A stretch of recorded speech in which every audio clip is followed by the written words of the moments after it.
আমি যখন এগুলো প্রথমবার দেখেছিলাম তখন আমার কাছে কোরআনের মতোই লেগেছিল। সবকিছুই তো দেখা যাচ্ছে কোরআনের মতো। এবং এটি আমি দেখিয়েছিলাম একজন অ্যারাবিক স্কলারকে, যিনি একজন লেকচারার। আমি তার নামটি ভুলে গিয়েছি, কিন্তু যখন আমি এগুলো তাকে দেখিয়েছিলাম তখন তিনি তাকাচ্ছিলেন এবং ভাবছিলেন। তিনিও ধরে নিয়েছেন এটি কোরআন, কিন্তু তার কাছে সন্দেহ হয়েছে যে কোরআনে এই শব্দটি আছে কিনা। কিন্তু তিনি স্মরণ করতে পারছেন না যে কোরআনে আব্বানা শব্দটি কোথায় রয়েছে।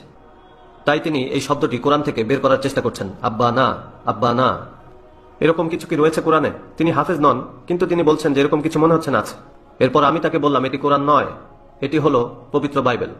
এগুলো হলো খ্রিস্টান কিতাবুল মুকাদ্দাস, খ্রিস্টান কিতাবুল মুকাদ্দাস, খ্রিস্টান কিতাবুল মুকাদ্দাস। এগুলো মুসলিমদেরকে বিনামূল্যে দেয়া হচ্ছে।